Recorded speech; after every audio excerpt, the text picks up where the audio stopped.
bahwa jejak digital adalah cermin yang tidak bisa dibohongi. Apapun yang dia ucapkan, apapun yang dia tulis, apapun yang dia unggah, semua akan tetap ada dan akan digunakan untuk menilai dirinya, terutama saat masa.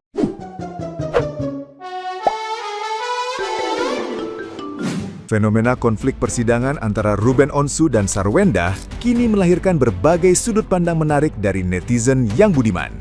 Seorang netizen yang berbakti dengan akun @niteni_seratdiri bahkan menilai bahwa ancaman terbesar Sarwendah bukanlah sang mantan suami, melainkan jejak digitalnya sendiri. Berdasarkan analisis karakter, Sarwendah dianggap cenderung lemah dalam pemikiran analitis serta sering menutupi kebenaran demi kenyamanan. Unggahan masa lalu tersebut kini berbalik menjadi bumerang yang menghantam reputasinya di dunia nyata.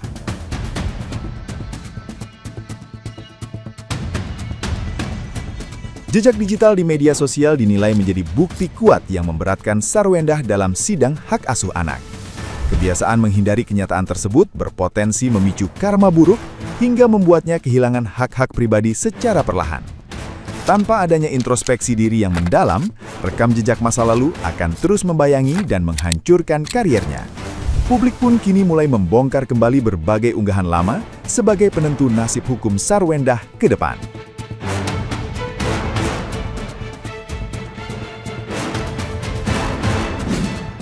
Benarkah musuh terbesar artis SW adalah jejak digitalnya sendiri? Banyak orang mengira musuh artis SW ini adalah mantan suaminya, atau mungkin publik yang memboikotnya. Tapi dalam ilmu niteni serat diri, musuh terbesar seseorang seringkali itu bukan orang lain, melainkan rekaman perbuatannya sendiri yang tidak bisa dihapus, yaitu jejak digital dari SW. Nah, dan SW ini dengan segala kontroversi yang dia ciptakan, itu sudah membangun musuhnya sendiri dengan tangannya sendiri melalui live TikTok, vlog, podcast, dan unggahan media sosial yang kini menjadi bumerang yang menghantamnya dari segala arah di dunia maya maupun di dunia nyata. Oke, saya analisa.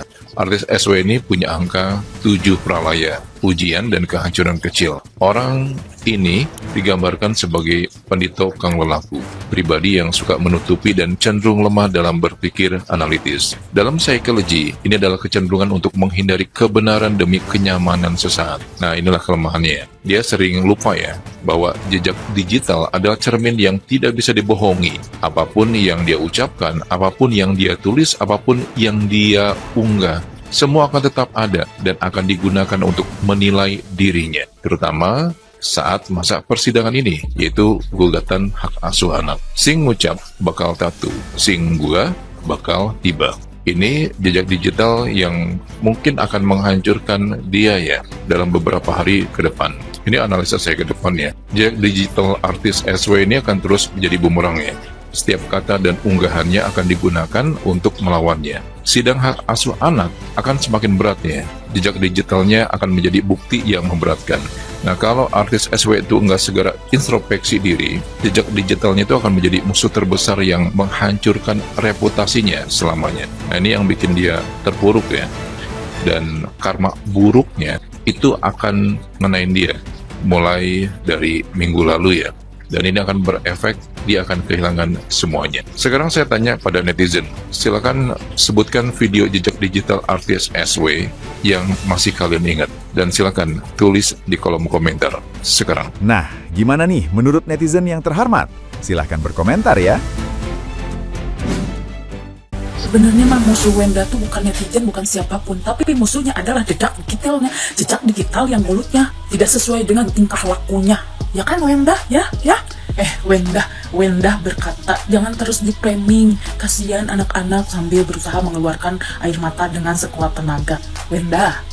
Wenda, emang anak-anak lu gak kasihan? Lihat bapaknya lu hina-hina, bahkan lagi siaran langsung, lagi jualan bersama laki lu kata-katain itu bapak anak-anak. Lu gak mikir kesana Wenda? Jadi orang jangan suka play victim Wenda. Mosi aing Wenda, ya. Wenda, jangan suka mikirin diri sendiri Wenda. Lu juga udah nyakitin Ruben Onsu.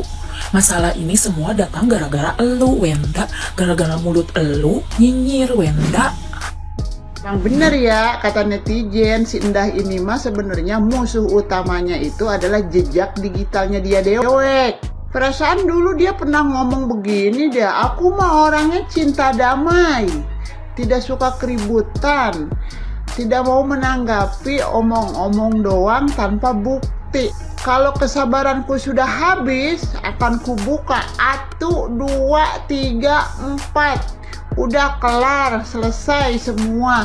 Lah tahu-tahu nyampe sekarang kan kagak lu buka-buka itu. Apa saking sabarnya, masih sabar atau emang kagak ada buktinya dah? Ya ampun, udah gitu, no sekarang akhirnya yang lu sebut cuma si omong-omong doang tanpa bukti lah, lagi ngeluarin bukti sampai dar-der-dor, kagak bertele-tele, kagak usah menggiring opini-opini liar yang menjadikan netizen ini bertanda tanya, yang harus kerja keras ngulik-ngulik. Lu mah sama CEO lu, sama pengacara lu samaan. Doyannya menggiring opini liar. Tujuannya sih pengen playing victim.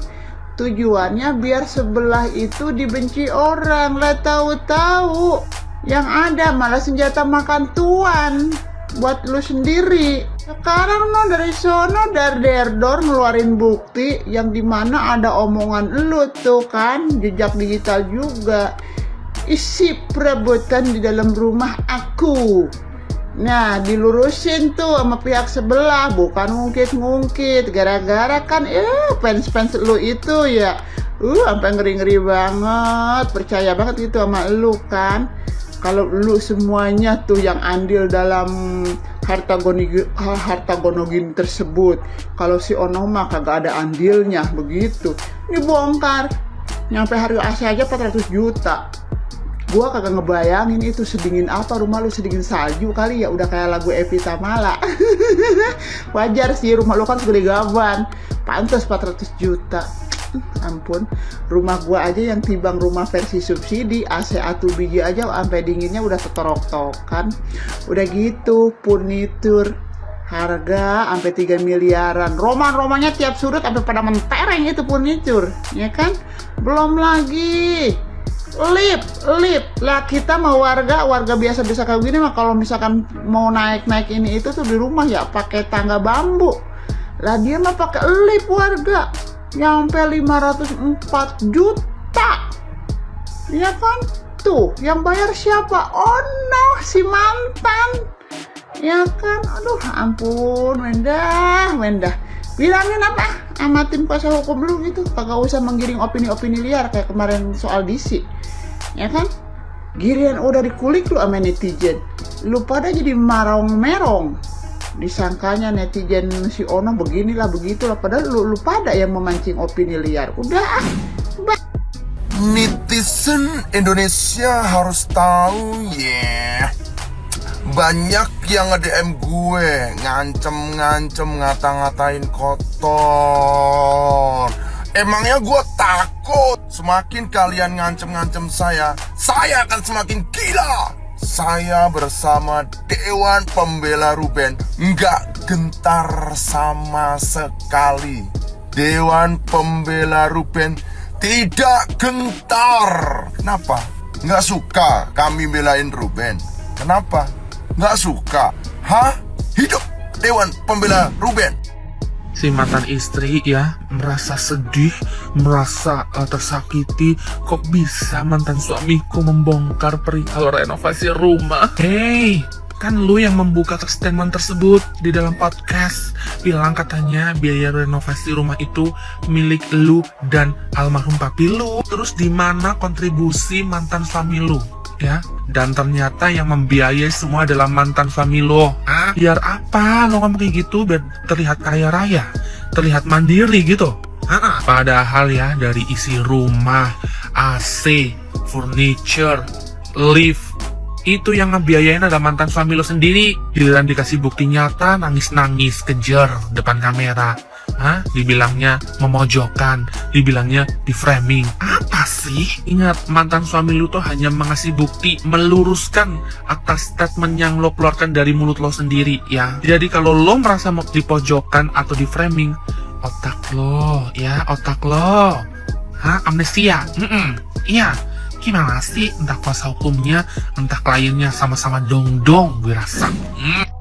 Lagi rame nih berita Ruben Onsu transfer ke mertua, mantan mertuanya tuh total transfernya itu 11,1 miliar. Nah ini tuh rinciannya ini kan 250 juta ya kali 46 kali transfer, totalnya tuh 11,1 miliar. Nah itu tuh katanya ya kalau misalkan teman-teman bikin PT ngebahas tentang Ruben Onsu ini dan hashtag itu Ruben Onsu transfer 11 miliar, katanya video tersebut akan FYP dan akan dibaca algoritma. Apa benar itu? Nah saya sekarang mau bikin PT, saya mau membuktikan apa benar dengan bikin PT tentang Ruben Onsu yang ini. Katanya video yang kita buat akan FYP ya. Ini ya sekarang aku mau bikin hashtag Ruben Onsu transfer 11 miliar. Nah sebelum aku upload video ini kan aku mau penasaran dulu rincian 11 miliar tuh apa aja. Nah pas aku pencarian di TikTok tuh keluarnya seperti ini. Tercatat 41 kali transfer sekitar 250 juta. Pernyataan viral ini Ruben Onsu mentransfer sekitar 11 miliar untuk renovasi rumah Sarwenda. Terbukti benar dari bukti transfer yang dibagikan kuasa hukumnya. Detail bukti transfernya itu transfer dilakukan secara bertahap ke Hendrik Lo, ayah dari Sarwenda, yang bertindak sebagai kontraktor renovasi tersebut.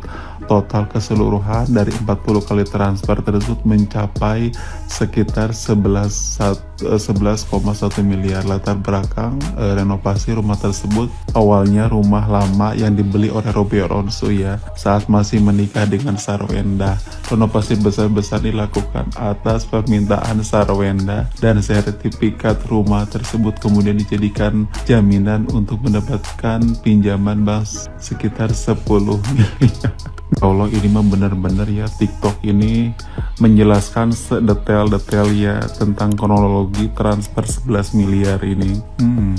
Ternyata dibongkar juga ya sama Ruben Onsu. Nah sekarang aku mau bikin PT ini, nah aku mau upload video ini ya, terus mau aku hashtag Ruben Onsu transfer 11 miliar. Ini beneran FYP atau enggak nih?